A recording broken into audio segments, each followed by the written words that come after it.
as vantagens do Google Meet. Bom, boa noite, pessoal. Gostaria de dar as boas-vindas a todos, né? Agradecer a presença de todos, especialmente da Maria Fernanda, nossa palestrante de hoje. Hoje é o primeiro dia do ciclo de estudos do Sistema Osteoarticular. E eu gostaria de agradecer a todos, especialmente também a nossa comissão organizadora, que é a Cecília, a Lani e a Fabi Ayumi. Gostaria de passar a palavra para a Cecília, que é um dos nossos membros da comissão organizadora, e agradecer a todos, e qualquer dúvida, estamos à disposição, tá bom? Cecília, a palavra é sua. Obrigada, Camila. Boa noite, pessoal, tudo bem? Então, a gente vai começar hoje o nosso ciclo sobre o sistema osteoarticular. A gente elaborou ele em alguns encontros, e hoje a gente vai falar um pouquinho sobre a introdução desse sistema com a nossa palestrante, a Maria Fernanda.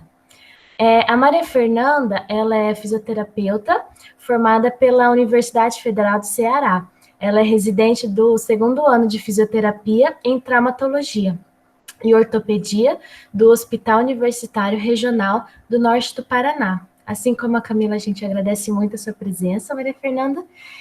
Eu peço que qualquer coisa, se vocês tiverem alguma dúvida, podem mandar no chat, tá? Mas eu peço que, se puderem, manter o microfone de vocês ligado, tá bom?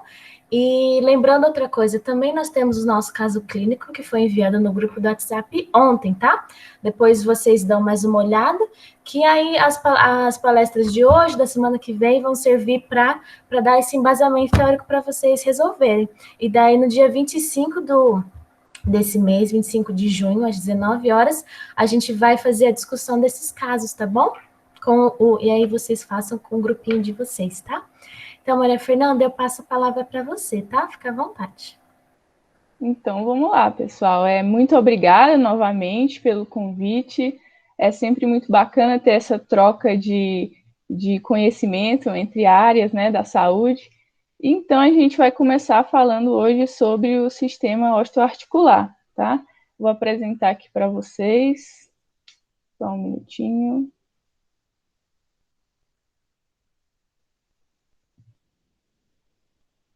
Aí. Vocês me dão um ok se vocês conseguem ver.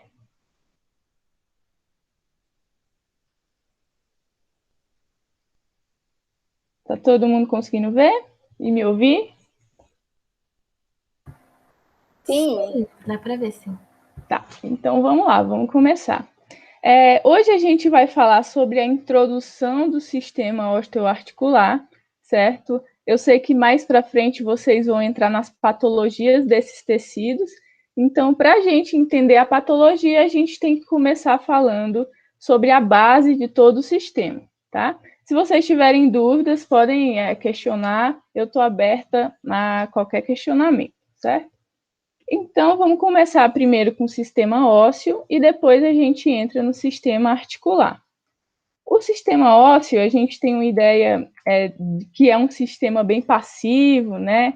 Que ele foi construído daquele jeito e assim vai ficar durante toda a nossa vida, mas, na verdade, o que acontece é que esse é um sistema muito dinâmico, né?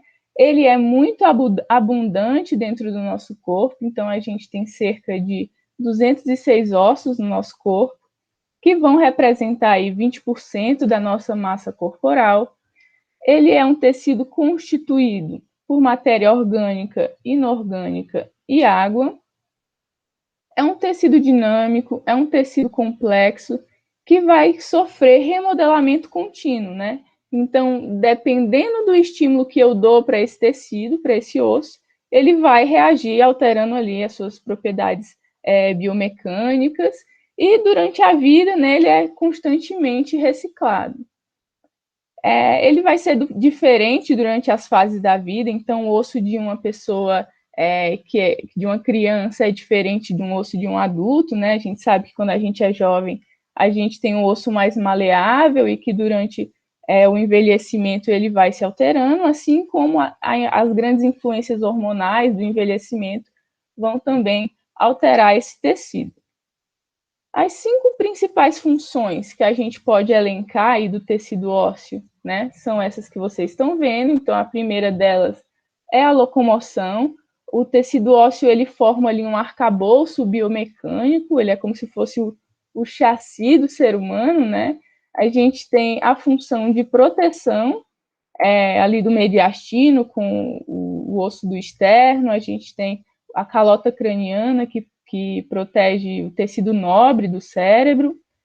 A terceira função é de formação de células sanguíneas, o processo que a gente chama de hematopoiese, que vai ocorrer ali na medula óssea vermelha, que fica nos ossos longos quando a gente é jovem, e que depois dessa função passa para os ossos achatados, né? É um sistema de alavanca corporal, é nos ossos que se inserem as musculaturas, né, que a gente consegue exercer as nossas funções de andar, de alcance. E, por último, mas não menos importante, é a função metabólica, tá? Então, o osso, ele armazena grandes quantidades de minerais, e é nele que vai se fazer essa homeostase mineral, principalmente do cálcio e do fosfato. Na sua composição, ele é um tecido conectivo especializado, tá? As suas células que o compõem, né, são os osteócitos que são aquelas células que formam a maior parte do tecido, mas elas são células menos ativas. A gente tem os osteoblastos, que são os grandes construtores de matriz óssea, eles que fazem esse processo de deposição de matriz óssea. A gente tem os osteoclastos, que aí vão ser o inverso, né? Eles se opõem aos osteoblastos, eles que consomem a matriz óssea. Vamos ter células endoteliais e hematopoéticas, que são a de produção sanguínea. A gente tem na sua matriz orgânica o colágeno, que vai dar uma certa elasticidade para esse tecido, mesmo que muito pouca. Ela vai ser muito importante, porque se a gente tivesse um osso que não tivesse colágeno, ele ia ser extremamente quebradiço, não ia conseguir resistir às cargas mecânicas impostas a ele. A gente tem substância fundamental e água. Como componente inorgânico, nós temos 70% de minerais, né, que é o cálcio e o fosfato, que se armazenam ali no osso em forma de hidroxiapatita, que é o fosfato de cálcio ali cristalizado. Então, agora a gente entra na estrutura óssea em si, né? A gente tem aqui à esquerda, vocês conseguem ver, um osso longo, que são esses ossos que são bem alongados, né? Que é o fêmur, que é a tíbia, que é o húmero. E eles têm basicamente a mesma conformação. Eles são formados por epífises, metáfises e diáfises. A epífise vai ser a extremidade, e a diáfise vai ser essa parte central do osso. E elas vão diferir principalmente na sua composição, né? A gente tem aqui o osso cortical e o osso esponjoso. O osso cortical, que compõe a diáfise, ele é um osso compacto, um osso extremamente mineralizado, que vai ser muito importante para a resistência a essas cargas mecânicas que o osso sofre. E a gente vai ter as epífises, né? As epífises, elas são formadas de osso esponjoso, que é um osso bem trabeculado, menos mineralizado e é um osso mais metabolicamente ativo. E eles vão diferir em 3 aspectos significantes, que é a densidade ou a porosidade, a estrutura tridimensional e a atividade metabólica. Isso vai influenciar diretamente na sua função e fisiologia. Então, aqui a gente tem um corte mais profundo do tecido ósseo, mostrando como é a sua conformação. Aqui, novamente, o osso esponjoso, né? A formação do osso compacto, que as células estão bem justapostas. A gente tem aqui os canais, né? Os canais de Havers e de Volkmann, que vão promover a nutrição desse tecido, que é um tecido vivo. E aqui também um corte mostrando esse ósteo, né, que é um vaso que vai ser circundado ali por osteócitos. Então a gente se pergunta, né, como que esse osso se desenvolve, né, como que ele cresce? O tecido ósseo, ele tem como precursor, né, a cartilagem, né, os condrócitos. O que acontece é que lá nas epífises que a gente falou anteriormente, que é aquela extremidade do osso, a gente tem bastante cartilagem quando a gente é jovem, que a gente chama ali de epífise de crescimento. E à medida que esses condrócitos eles vão se multiplicando, os mais antigos vão sofrendo ali um processo degenerativo, e os osteoblastos, que são aquela célula que eu falei para vocês, que calcificam o osso, vão depositando matriz óssea embaixo dessa cartilagem, e assim a gente tem um crescimento longitudinal desse osso, tá? E aí essa placa epifisária vai estar ativa, enquanto ela estiver ativa, a gente vai ter o crescimento do osso. Geralmente essa inativação vai ser feita pelos hormônios sexuais, né, quando a gente está em processo de amadurecimento. Então, a gente falou de muitas células ósseas, né, a gente falou dos osteócitos, dos osteoclastos, dos osteoblastos, então vamos entrar nas especificidades de cada uma delas. Então, a gente tem aí os osteoblastos, né, como eu falei para vocês, a função principal dessa célula é a produção de matriz óssea, né, o osteoide, aquela composição ali de colágeno do tipo 1, e que vai sintetizar as proteínas da matriz. A fosfatase alcalina vai ser um marcador de atividade dessa célula, e ela vai possuir receptores para PTH, que é o paratormônio, para a vitamina D que a gente conhece, estrógeno e interleucina. O osteoclasto, que é uma célula grande, uma célula multinucleada, ela vai ser responsável pela reabsorção óssea, tá? Então, ela vai possuir receptores para calcitonina, para estrógeno e também para interleucinas. E é nela que agem os bifosfonatos, né, que são fármacos utilizados ali para o tratamento da osteoporose, que vão ter a capacidade de inibir a ação dessa célula. E por último, é o osteócito, que a função dele principal é manter e preservar o osso. Ele vai ser o osteoblasto ali numa forma menos ativa, cercado por matriz óssea, e vão representar 90% das células do osso. Eles vão ter receptores para calcitonina e para PTH. Então, aqui nós podemos ver a interação entre essas células ósseas, né? Quando a gente fala de dinâmica óssea, a gente tem que entender quem são essas células efetoras, e o osteoblasto, ele é ali o maestro da dinâmica óssea, ele que ordena, ele que consegue fazer sinalização para a diferenciação do osteoclasto, tá? Então, o que acontece, basicamente?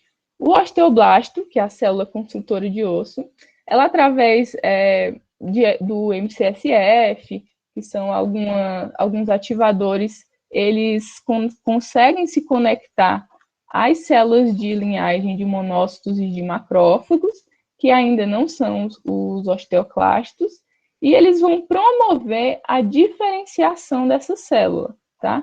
Em pré-osteoclastos. Novamente, através do rank ligante, uma proteína ao qual essa célula pré-osteoclástica tem receptor para ligação, ela vai sinalizar novamente para que esse pré-osteoclasto se funda e se ative, né? Por isso que ele fica uma célula tão grande, uma célula multinucleada.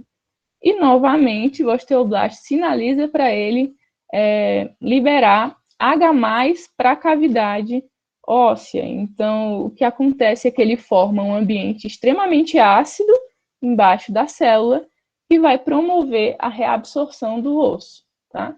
E liberar fosfato e cálcio para o sangue. Aqui a gente pode ver mais de perto como esse processo ocorre, que através da sinalização do osteoblasto, a gente vai ter ali uma deteriorização da matriz óssea e a quebra do fosfato e do cálcio em forma de hidroxiapatita. Então, basicamente, é assim que o osteoblasto ele orquestra ali a dinâmica óssea. O que acontece, pessoal, é que se a gente tem, né, um imbalanço entre esse processo de colocar osso, né, aumentar a matriz óssea e essa reabsorção, né, principalmente se eu tiver uma hiperatividade osteoclástica, a gente vai causar problemas como esse que vocês podem ver na foto, né? Então, essas duas fotos ilustram à esquerda um osso normal, como é que é a densidade, e o osso na osteoporose, que se torna um osso frágil, né, um osso que tem uma alta incidência de fraturas, porque ele já não tem estrutura suficiente para aguentar cargas mecânicas, mesmo que elas sejam bem leves, tá? Então, esse é o grande problema da osteoporose, uma grande reabsorção e uma baixa capacidade de reposição de matriz. Então, esse videozinho, ele demonstra exatamente isso, tá? Exatamente o que eu falei. As células ósseas, né, como que elas agem no osso. Então, a gente tem o osteoclasto, que é aquela célula grande, multinucleada, que vai corroer o osso, e a gente tem os osteoblastos, que fazem um depósito da matriz óssea. Então, basicamente, o osteoclasto, ele se fixa fortemente ao tecido e forma ali embaixo uma cavidade extremamente ácida, né? Com a ação ali do H+, que começa a fazer a reabsorção do osso e liberar fosfato e cálcio para o sangue. Né? Aí são enzimas, né, que ajudam a finalizar esse processo. Então, a partir do osso reabsorvido, a gente tem o osteoblasto vindo para repor esse osso que foi reabsorvido, né? E depositando ali matriz óssea com bastante colágeno do tipo 1. Né? Então, basicamente, esse vídeo é o que eu expliquei para vocês anteriormente. Beleza. Então, a gente se pergunta, né? Então, como ocorre, de fato, o metabolismo ósseo e a regulação? A gente pode ver aqui à esquerda, né? Os cristais de hidroxiapatita, a ultraestrutura dela, que vai ser formada de cálcio e fosfato, né? O cálcio e fosfato sendo as principais minerais que compõem o osso, então 99% do cálcio do corpo está nos ossos, né? Nos ossos, nos dentes. A gente tem que entender um pouquinho da regulação, né? Porque o cálcio ele vai ser uma variável importante em diversos processos corporais. Então, o corpo ele tem um controle rígido da concentração de cálcio, como eu falei, 99% do cálcio está nos ossos e 1% está no líquido extracelular.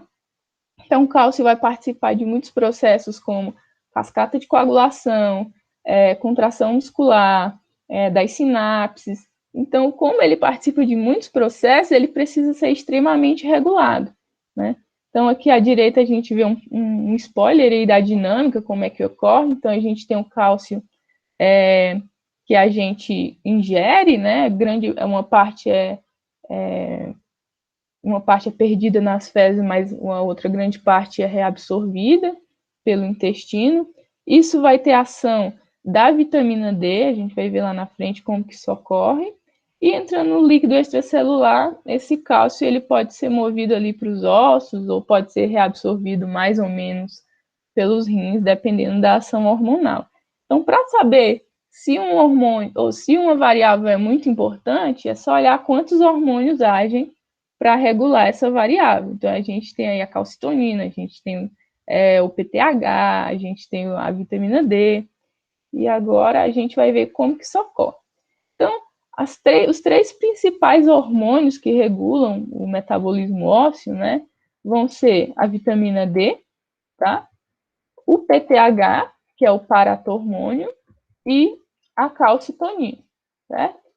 E eles vão atingir outros 3 tecidos para fazer essa regulação, né, que são os órgãos-alvos. A gente tem o osso, o próprio osso, porque ele é o grande armazenador de minerais. A gente tem um trato gastrointestinal, que a gente pode ali reabsorver mais ou menos da nossa dieta. E a gente tem os rins, que também ele pode receber sinalização para reabsorver mais ou menos, tá? Então, vamos começar pelo PTH. Então, o PTH ele vai ser lá o hormônio produzido pelas glândulas paratireoides. E o que desengatilha o processo de regulação pelo PTH? Quando a gente tem uma redução de cálcio sérico, né? A gente tem uma redução de cálcio no sangue. Então, os níveis de cálcio plasmático baixaram, e isso gera uma sinalização para a paratireoide liberar o PTH, tá? Uma vez liberado, o PTH, o hormônio paratireoide, ele vai atingir outros tecidos. Primeiro, ele atinge o osso, né? Ele faz com que o osso libere os seus minerais, o cálcio e o fosfato, para tentar aumentar ali os níveis de cálcio sérico. Ele atinge os rins, e os rins eles vão ser os grandes ativadores de vitamina D, então é basicamente isso que ele faz, né? Através da 1-alfa-hidroxilase, ele ativa a vitamina D3, transformando o calcidiol em calcitriol, que é a vitamina D ativa. Uma vez fazendo isso, a vitamina D ela tem outras ações, né? É uma teia de acontecimentos. Então, a vitamina D ela fala para o osso também liberar os seus minerais, tentando aumentar os níveis de cálcio no sangue, e dá um feedback negativo para o PTH parar de fazer o seu estímulo, porque ele ali já não precisa estimular tanto a liberação do cálcio. A vitamina D também atinge o trato gastrointestinal, como eu falei, ela regula ali a reabsorção, então ela promove que o trato gastrointestinal reabsorva mais cálcio e fosfato, e a vitamina D também estimula o próprio rim a reabsorver cálcio no túbulo proximal e no túbulo distal. Então, é basicamente isso que ocorre. O PTH ele é o grande maestro aí da regulação dos hormônios, né? Porque é a partir dele que os outros hormônios têm ação, né? Principalmente a vitamina D. Então, o que estimula isso é uma redução do cálcio plasmático, que vai fazer o estímulo da glândula paratireoide para produzir o PTH, e ele agir aqui nessa teia de acontecimentos para aumentar os níveis de cálcio. O segundo hormônio que a gente falou é a vitamina D, né? A vitamina D, quando você está com a vitamina D baixa, o que acontece, né? Você vai no médico, o médico fala para você tomar sol. E por que isso ocorre? Porque, na verdade, a gente tem precursores da vitamina D. A gente não tem a vitamina D já ativa. Então, a gente também ingere, né, vitamina D, mas ela precisa ser ativada. Então, na pele, a gente tem esse precursor chamado 7-desidrocolesterol, e que, através dos queratinócitos da pele, que vão receber os raios UV, eles vão ser capazes de converter esse 7-desidrocolesterol em vitamina D3, que é o colecalciferol. O colecalciferol ele ainda não é a forma ativa, ainda ele precisa passar por 2 processos, né, em 2 órgãos diferentes, para virar a vitamina D, que faz todo aquele efeito que a gente falou antes. Então, uma vez transformada na pele, o colecalciferol ele vai para o fígado. E no fígado, através de enzima, ele vai ser transformado em calcidiol, né, que é o 25-hidroxivitamina D3. A partir daí, ele é enviado para os rins e vai fazer, através da 1-alfa-hidroxilase, a ativação da vitamina D, que é o calcitriol. Tá? E o calcitriol vai ter todas aquelas ações que a gente falou anteriormente. Vai inibir o PTH, vai aumentar a reabsorção de cálcio renal, vai aumentar a reabsorção de cálcio no intestino e, consequentemente, ali, influir na reabsorção e formação óssea. E o que acontece se a gente tem um problema na vitamina D, né? A gente vai gerar uma hipocalcemia, e isso, claro, isso de uma forma crônica, né? Vai ter danos até irreversíveis para o nosso sistema musculoesquelético, porque a gente vai ter uma queda de cálcio, né? E essa queda de cálcio sérica no sangue, a gente vai estimular o PTH, que vai estimular a excreção de fósforo ali pelos rins. E com o tempo, né, com a cronicidade desse processo, a gente vai ter uma mineralização inadequada, na verdade, né? Então, a gente tem a osteomalácia, a gente tem o raquitismo, que são processos de mineralização inadequada. E por último, né, a calcitonina. Então, a gente falou do PTH, que aumenta as concentrações de cálcio. A gente falou do calcitriol, que também aumenta as concentrações de cálcio. E a calcitonina, ela tem o efeito oposto, tá? Ela vai ser estimulada quando eu tenho um aumento de cálcio plasmático e, por sua vez, ela vai ser produzida ali e liberada pelas glândulas tireoides, fazendo o efeito oposto do PTH. Então, ela vai ali inibir a reabsorção óssea, tá? Mas ela tem um papel tanto quanto secundário quando comparado ao PTH, tá? Então, basicamente, esse é o processo que ocorre nos 3 hormônios, né? No PTH, na vitamina D e na calcitonina. Espero que tenha ficado bem exposto para vocês. Eu sei que é um pouco complexo, mas espero que vocês tenham entendido. E aí, por último, a gente vai ver como o paratormônio age nas células ósseas, né? Eu falei que ele vai lá e estimula o osso a liberar, né, os seus minerais, mas, na verdade, o que acontece é que o osteoblasto, aquela célula que constrói osso, ele vai ter receptor para PTH, né? Então, o PTH vai lá e se liga ao osteoblasto e vai ter 3 principais ações. Primeiro, ele vai fazer com que essa célula se prolifere. Segundo, ela vai estimular a expressão dessa proteína, que é o rank ligante. E terceiro, ela vai inibir o OPG. O OPG é a osteoprotegerina, que vai ter a função de inibir a expressão do rank. Então, ela faz um ambiente suscetível para que o rank ligante se expresse e se ligue ao pré-osteoclasto. E aí ocorre todo aquele processo que a gente falou no começo, né? De como o osteoblasto vira ali o maestro da dinâmica óssea, porque aí ele vai estimular o pré-osteoclasto a se diferenciar, né? E formar o osteoclasto de forma ativa que absorve osso. Então é assim que ocorre. Por isso que o PTH ele é tão importante. E aí a gente vai ter a liberação do cálcio e do fosfato no sangue. Beleza. Então a gente falou de muitas coisas, né? A gente falou de como o osso se conforma, das suas propriedades, de como o metabolismo ocorre, como ele se regula e como as células agem. E agora a gente entra em outra parte, que são as propriedades biomecânicas, né? Que aí é uma área mais próxima, assim, da fisioterapia, né?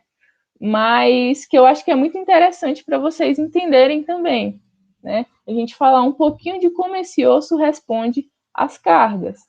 Então, a gente tem a lei de Wolff, né, que esse moço fez, ele postulou, e ele falou que o formato, a densidade e o tamanho dos ossos vai ser influenciado diretamente pelas forças de estresse que atuam sobre eles, né? Então, a forma dos ossos, elas são um reflexo direto da função que aquele osso exerce, né? Por que os ossos longos são longos? Por que a diáfise tem que ter um osso mais compacto? Tudo isso porque a função que ele exerce necessita daquela adaptação, para vocês verem como é um tecido extremamente adaptativo. Assim como a gente tem uma coluna vertebral, e na coluna vertebral a gente tem vértebras mais densas, maiores, que são as vértebras lombares, porque elas suportam muito mais peso do que uma vértebra cervical, que precisa de mais mobilidade. Então, todos os ossos, eles são reflexo da função que ele exerce, tá? Então, aqui a gente tem um gráfico que é muito legal de entender, que é um gráfico do comportamento biomecânico do osso, né? Como esse osso se comporta quando a gente impõe carga. E várias coisas vão alterar esse gráfico, a gente vai ver mais para frente. Então, primeiro a gente tem uma região elástica, que é como se fosse, imagine que o osso fosse um elástico, tá? Um elástico de cabelo. Se eu deformo esse elástico até um ponto que, quando eu soltar, ele volta a ser o que ele era, eu continuei na minha região elástica, tá? Se eu continuo a esgarçar esse elástico, se eu continuo a impor força e ele voltar e virar aquele elástico esgarçado, eu vou ter passado para a região plástica. E se eu continuar impondo força, passando desse ponto, eu provavelmente vou chegar no ponto de falha, né? Que é o ponto em que o elástico cede, o elástico quebra. E a gente transpõe tudo isso para o osso, né? Se eu imponho carga acima da capacidade de deformação dele, ele vai chegar na fratura, né? Que a gente conhece como fratura. Então, guardem esse gráfico que ele vai se repetir algumas vezes em algumas situações. Aqui a gente tem o mesmo gráfico, sendo que agora ele mostra a diferença de eu colocar carga num osso que é cortical, que é aquele osso duro, que é aquele osso que dá diáfise, e se eu colocar carga num osso trabecular. Isso aí vai mostrando que quanto maior a porosidade do meu osso, menor vai ser a minha quantidade de minerais e menor vai ser a minha capacidade de resistência à carga, tá? Que é o que vai ocorrer na osteoporose, basicamente, né? A gente vai ter uma redução dos minerais ósseos e isso vai causar uma fragilidade do tecido. Então, o tecido ósseo ele precisa experimentar estímulos diários para a manutenção da saúde óssea, tá? Então, o peso corporal e o nível de atividade vão ser reguladores da densidade óssea. E se eu tenho um nível de atividade aumentada, eu consigo gerar uma hipertrofia óssea. Então, as células ósseas também vão ter capacidade de responder ali, elas são mecanosensíveis, né, de responder à carga mecânica.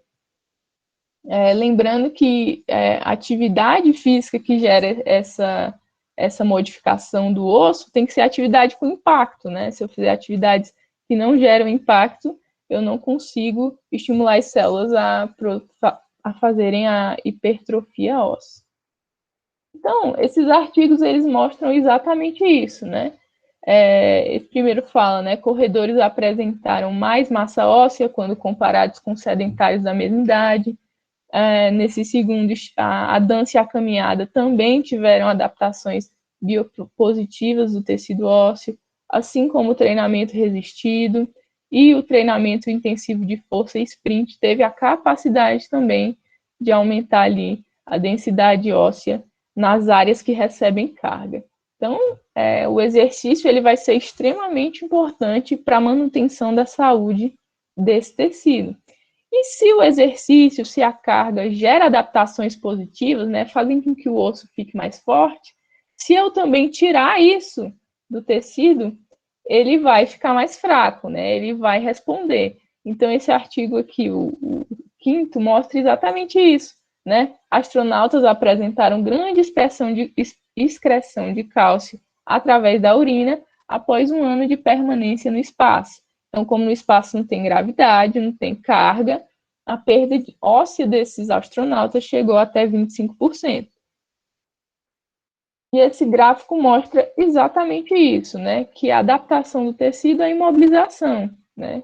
A gente tem muitos pacientes, né? Muitos pacientes que, por alguma razão, estão imobilizados, que ficam acamados, né? Olha a diferença da capacidade de resistência de um osso normal para um osso imobilizado. Então, um osso imobilizado, com pouca carga, eu já gero uma deformação muito grande e chego ao ponto de falha dele, ou seja, fratura, né? Então, aqui mostra, né, que os indivíduos acamados sofrem severa perda de tecido ósseo, 1% por semana, e essa perda pode chegar de 30% a 40% de toda a massa óssea. Né? E aqui, nesse gráfico, a gente também vai ver as adaptações do tecido ósseo à idade, né? Então, com a idade e com todos os processos hormonais, com o envelhecimento, a gente vai ter alteração desse gráfico também. Então, olha a diferença da curva de uma pessoa jovem, né? O quanto de carga ela resiste comparado com uma pessoa idosa. Então, por isso que a gente sempre fala, né? Idosos precisam ser extremamente conscientizados e serem vigiados para não sofrerem quedas, porque o risco desse idoso sofrer uma fratura, né, como essa fratura que a gente chama quase que a fratura do idoso, porque basicamente quando o idoso cai, muitos que a gente atende, né, tem esse padrão de fratura, é por uma fragilização desse tecido. E aí, com pouca carga, uma queda, a gente pode gerar uma fratura dessa, que é uma fratura que gera uma grande morbidade para essa população. Tá? Então, é basicamente isso sobre o tecido ósseo, tá? Eu sei que foi um pouco rápido, né? Mas eu espero que a gente tenha conseguido abordar ali todos os aspectos desse tecido. E a gente entra, então, no sistema articular, tá? O sistema articular, né, quando a gente fala de articulação, ele vai ser definido por união ou junção entre dois ou mais ossos. A gente tem três principais classes de articulação. A gente tem as articulações fibrosas, que são aquelas articulações ali das suturas cranianas, por exemplo. Elas são muito pouco móveis, né? Elas são imóveis. A gente tem as articulações cartilaginosas, que a gente pode ver aqui nas costelas, também elas são articulações pouco móveis, e as articulações sinoviais, que a gente vai se ater mais na aula, porque elas são articulações extremamente abundantes no nosso corpo. É a articulação do cotovelo, a articulação do ombro, é a articulação do joelho, e essas vão permitir movimentos bastante amplos. O tecido articular, ele vai ser recoberto de cartilagem, né? E a cartilagem, ela vai ser formada por três principais componentes, que são as células, os géis e as fibras. As células da cartilagem, a gente chama de condroblastos e os condrócitos. Os condroblastos, eles são células ali menos ativas, né? Mas que formam a matriz cartilaginosa. E a gente tem os condrócitos, que vão ter uma importância ímpar dentro da dinâmica da cartilagem. Nós temos os géis, né, que são os proteoglicanos, e os GAGs, que é o sulfato de condroitina. Esse sulfato de condroitina, vocês podem ver aqui na imagem, ele vai ter uma grande capacidade de reter água, então 80% ali da cartilagem vai ser composto de água. E as fibras, né, que a gente tem as fibras de colágeno, aí, mais do tipo 2, e de elastina, né? Isso a gente pensando na cartilagem hialina, né? Então, a cartilagem hialina, ela vai ser a mais comum, ela vai ter muito colágeno tipo 2. A gente vai ter a cartilagem elástica, que vão ter fibras elásticas ali, e a cartilagem fibrosa, que vai ter uma rede densa de fibras do tipo 1, tá? Aqui a gente pode ver o exemplo de cartilagem, a elástica, a orelha, né? A fibrocartilagem que vai estar ali entre as vértebras, os discos intervertebrais, e a cartilagem hialina, que é a mais abundante. Então, vamos para a cartilagem hialina, né? A gente falou que ia focar mais nela hoje. Então, a gente vai ter aqui na cartilagem hialina, né? Ela vai ser formada por diversas estruturas, essas que vão permitir grande amplitude. Se elas permitem grande amplitude, se a gente tiver algum problema dentro dos componentes dela, a gente pode gerar uma grande limitação funcional para o indivíduo, né? Então, a gente tem aqui, né, a cartilagem articular, que vai recobrir o osso. A gente vai ter uma cavidade sinovial, que vai ser preenchida ali de líquido sinovial.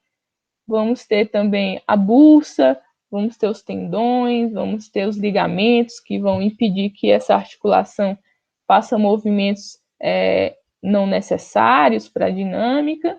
Então, é basicamente assim que se constitui a cartilagem óssea, tá? Então, é um tecido conectivo altamente especializado, ele é uma superfície lisa e lubrificada, e que vai ter como principal ação a transmissão de cargas com baixo atrito.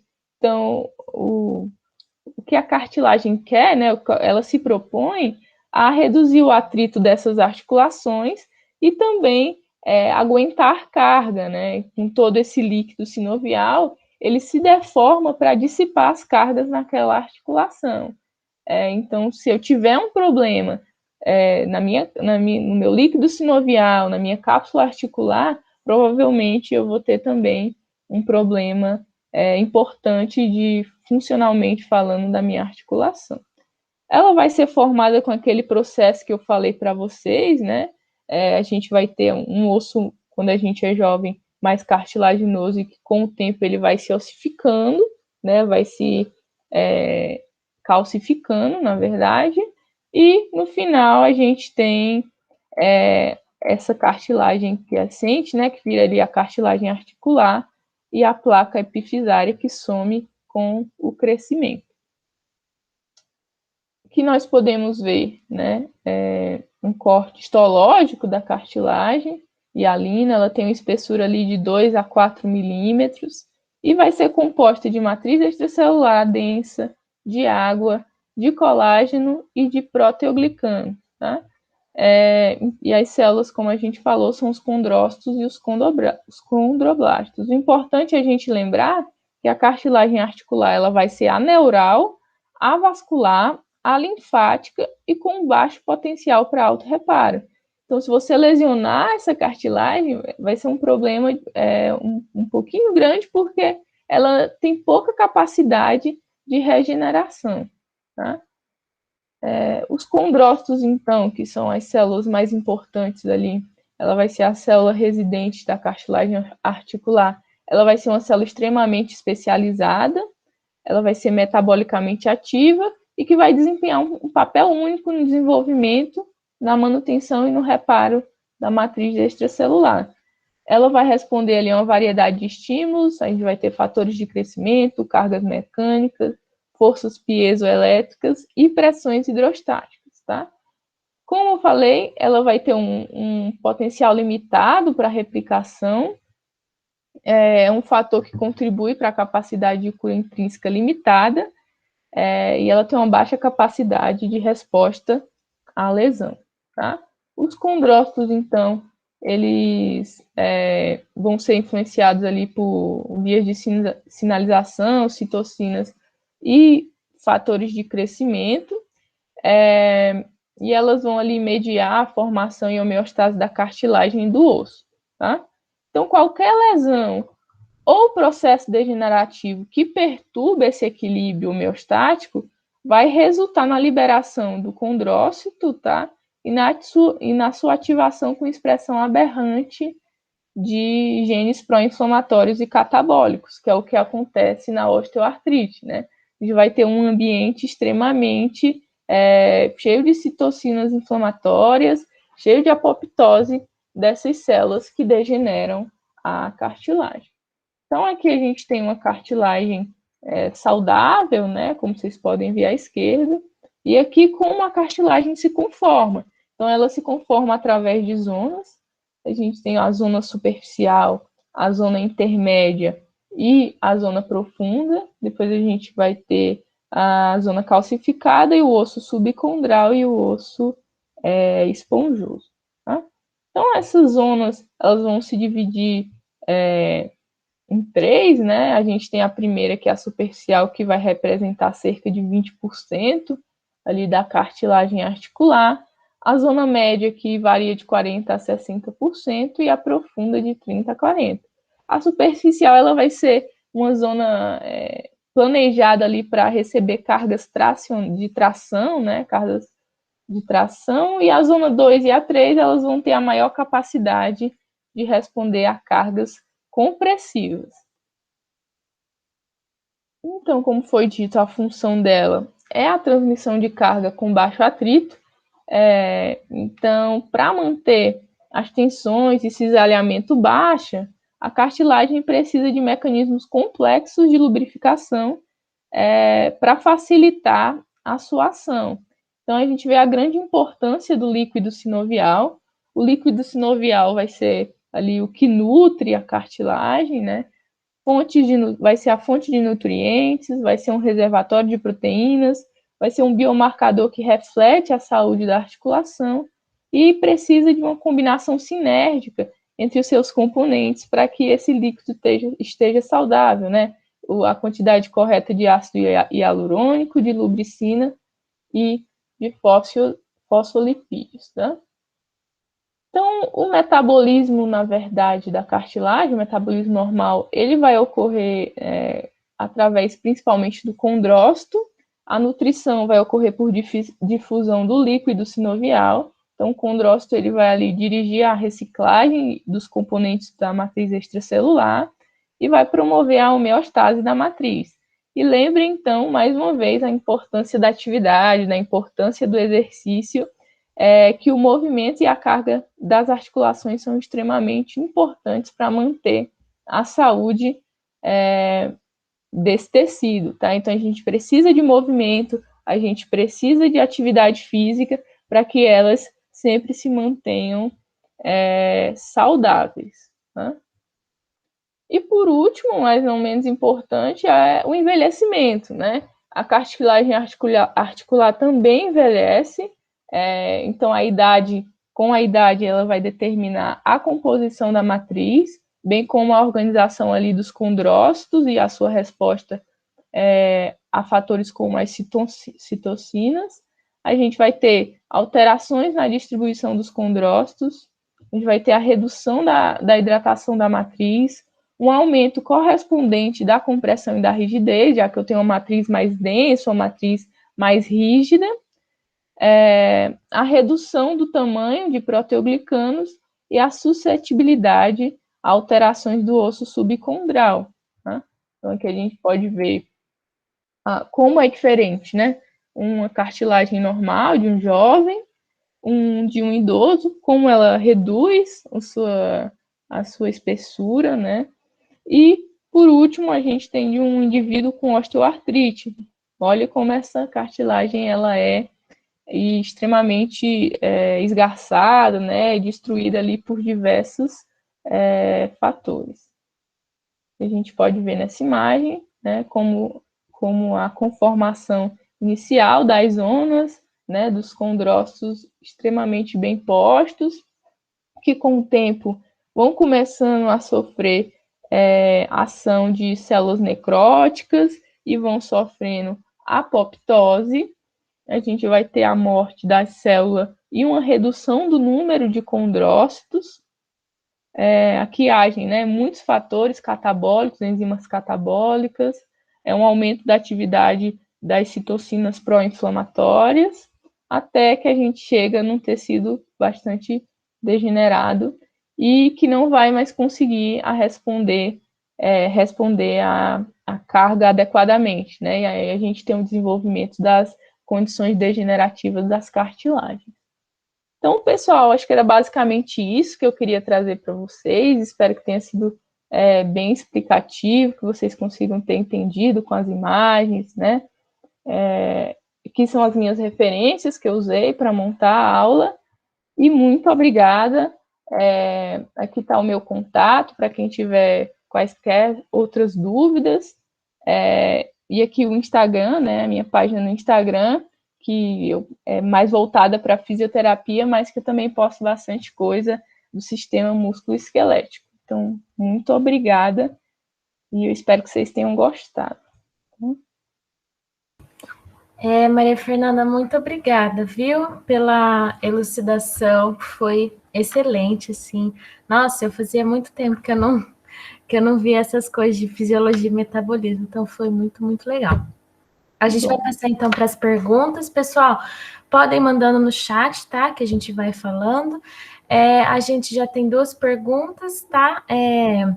A primeira é: qual a importância da atividade física em pessoas com doenças no sistema osteoarticular?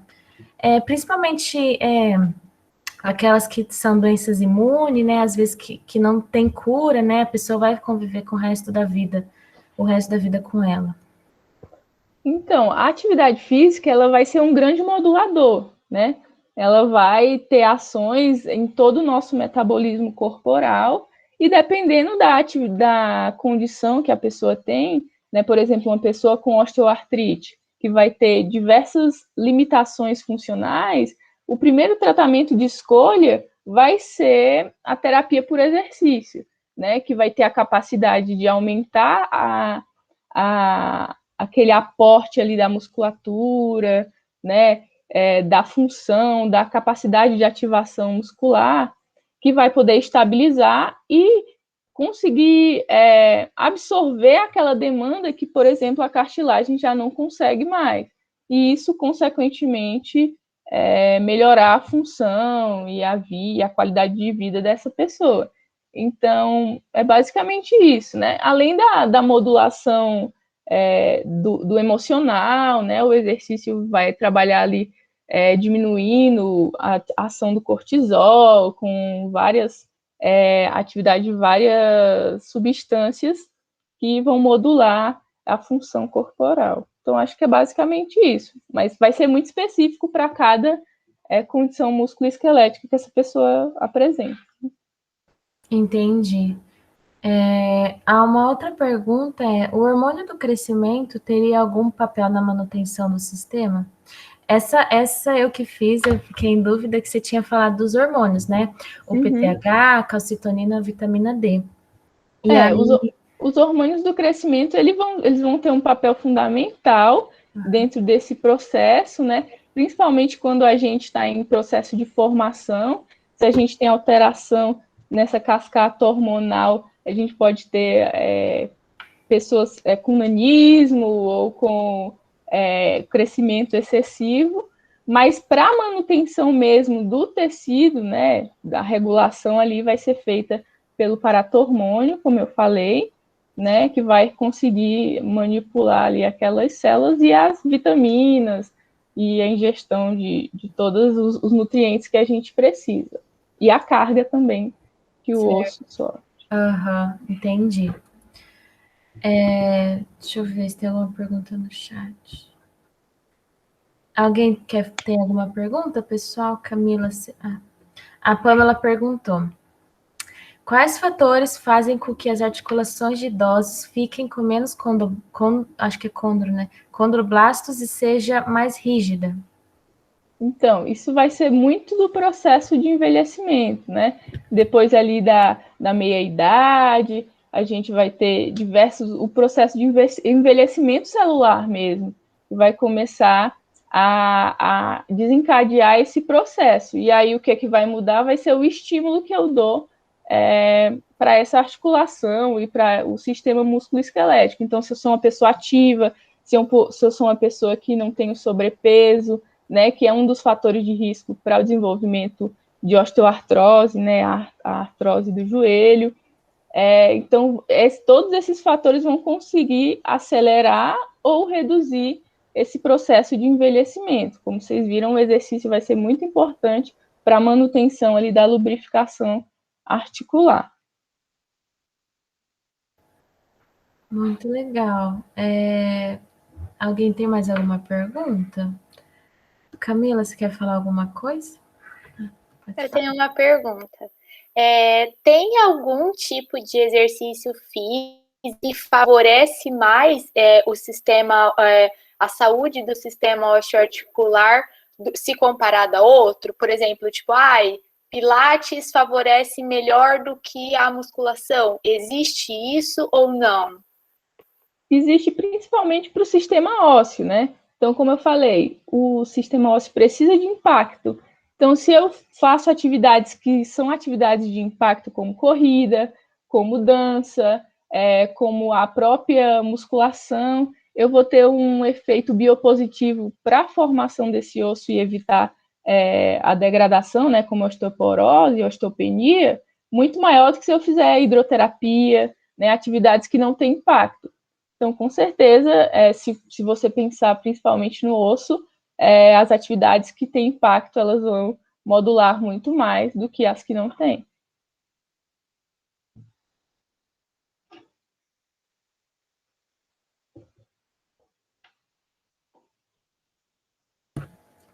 Alguém tem mais alguma pergunta? Eu tenho mais uma, posso fazer por aqui? Claro.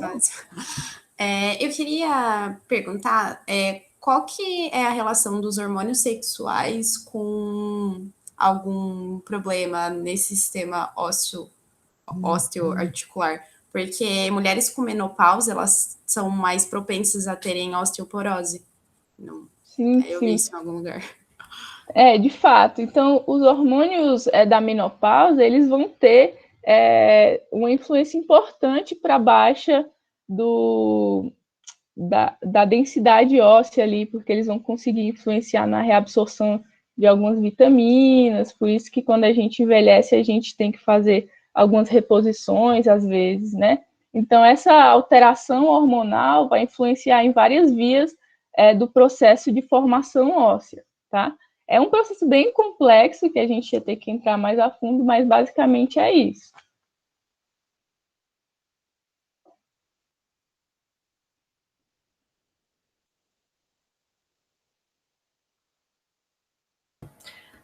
Posso perguntar uma coisa também?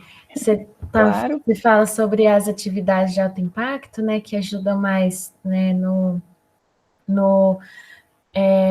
sistema, né, osteoarticular, mas elas também podem, digamos assim, entre aspas, aumentar o risco de algumas lesões, né?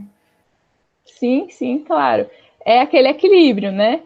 É tudo capacidade, no nosso corpo, tudo é capacidade e demanda, né? Então, por exemplo, as atividades de alto impacto em pessoas que têm, por exemplo, sobrepeso, né? Eu posso causar grandes cargas à articulação que ela não vai ter uma capacidade de responder àquela demanda. E aí, se eu tenho uma capacidade ou uma demanda maior que a minha capacidade, eu vou acabar provavelmente gerando um processo degenerativo, vou acabar causando uma lesão.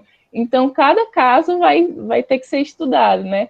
Mas, na média, a atividade física, ela sempre é positiva. E aí, para cada um, vai ter que ter a dose certa, vai ter que o volume certo, para não gerar lesão. Entendi. Você acha que esse tipo de lesão ou de predisposição pode ter um fundo genético? Pode sim. Assim como, por exemplo, a osteoporose, né? Ele pode ter uma influência ali genética que, se você tem um histórico familiar de osteoporose, ele pode ser um fator de risco para você também ter. Então, acredito que sim. Entendi. A Tawane tem uma dúvida, quer falar? Ou digitar? Eu tava digitando, mas já que vocês acabaram, eu abro o microfone. Na verdade, é uma dúvida um pouco mais pessoal, Maria Fernanda, porque, assim, eu tenho bursite no joelho, só que eu nunca entendi direito o que leva à inflamação da bursa.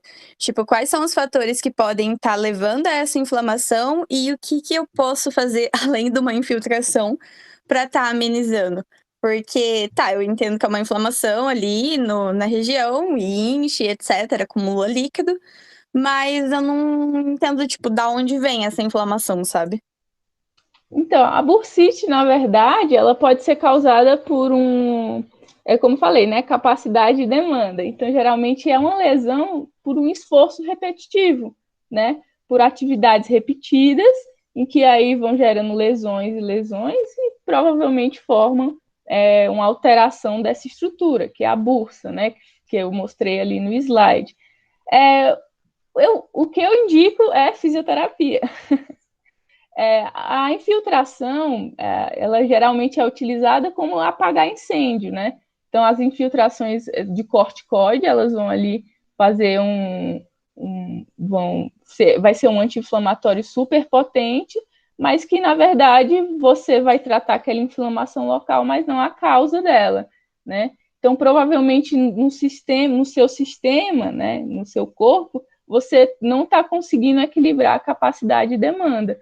Ou você tem uma demanda muito alta, ou as suas estruturas corporais, elas não têm a capacidade muito grande. Então, na fisioterapia, basicamente, você ia ter que ter uma estrutura mais forte, né? A gente ia ter que ter o auxílio da musculatura para gerar a redução dessas cargas nessa articulação e, consequentemente, reduzir a inflamação e melhorar a sua função.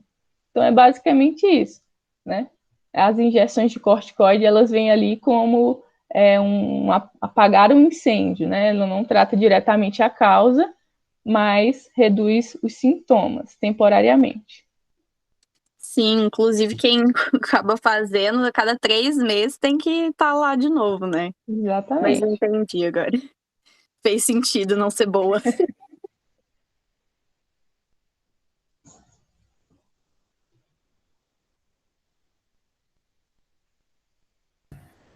Pessoal, mas alguém tem alguma dúvida? Eu acho que a gente já tem um tempinho bem legal. Se ninguém tem mais alguma dúvida, você quer falar alguma coisa, Camis? Bom, Maria Fernanda, sua palestra maravilhosa, uma didática ótima, maravilhosa. Muito obrigada pelo aceite do convite. A Liga Acadêmica de Farmacologia e Clínica agradece imensamente sua presença, seu aceite. Gostaria de agradecer a presença de todos aqui, né? A nossa comissão organizadora, todos os presentes. E, gente, dizer que a gente ainda vai ter o nosso segundo encontro e dia 25 a discussão de casos clínicos. Maria Fernanda, se quiser nos acompanhar, será um prazer ter você com a gente, se quiser nos acompanhar, né, participar com a gente. E gostaria de agradecer, gente, imensamente e falar que vamos nos preparar, então, para o nosso próximo encontro. Só queria falar no final aqui, agradecer a vocês também pelo convite, foi muito legal ter essa troca e dizer que eu estou à disposição. Vocês viram lá meus contatos, se quiserem entrar em contato para tirar alguma outra dúvida, eu estou à disposição e também à disposição da Liga Acadêmica para sempre que precisar. Obrigada, Maria Fernanda. Obrigada a todo mundo. Gente, boa noite para vocês. Boa noite, pessoal. Boa noite, pessoal.